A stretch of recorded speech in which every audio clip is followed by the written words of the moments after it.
What is a narrative snapshot movie? Actually, it's a strategy on how to write. And see, a lot of times writers think that everything come out right the first time. Well, that's wrong. You need to tweak and tweak and tweak and tweak. And one of the things is the snapshot movie exercise. And I actually took this exercise and used it in teaching writing. And how I do that is I have the students look at a picture. This picture is worth 1,000 words. Make this picture a movie. So what I do is I have them work through the 5 senses of, it's just a paragraph, and it's really hard to do because it's very concise.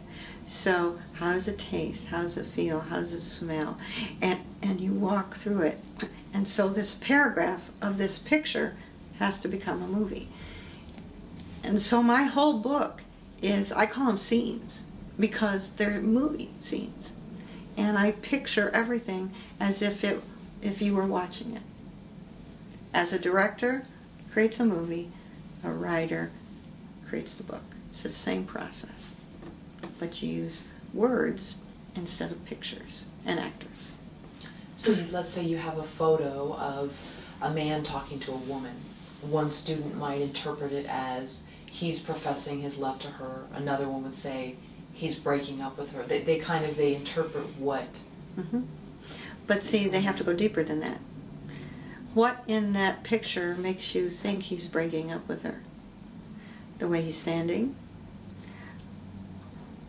his face, his eyes, his hand, body language.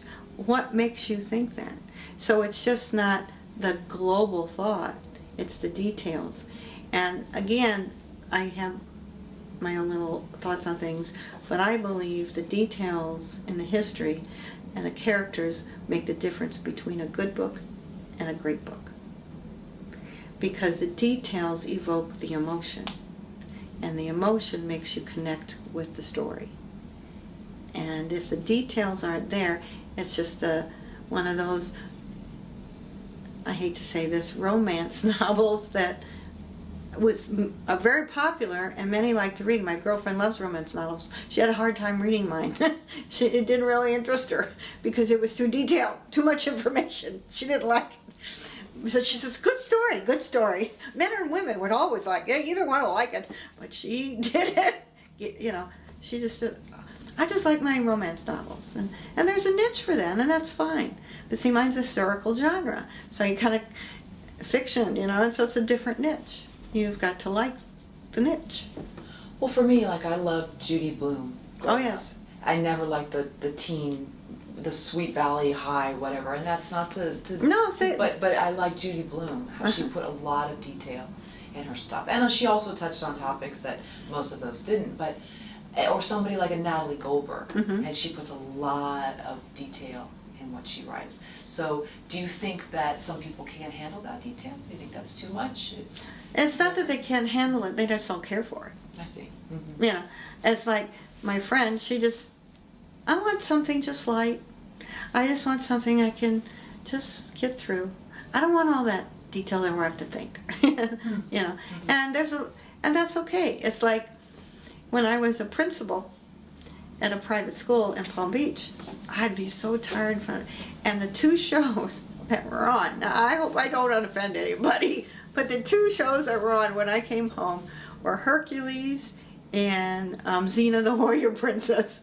And I could just sit there and sit back and just not think about anything and just watch these 2 shows.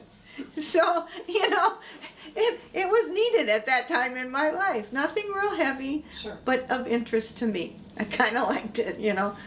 And so it's like different readers. That's why we have so many books and so many different successful authors, because there is now, you know, what did I like to read before? I just didn't read light stuff like that. But I'm in education and I'm a professor, you know, so my brain has been kind of skewed to other things.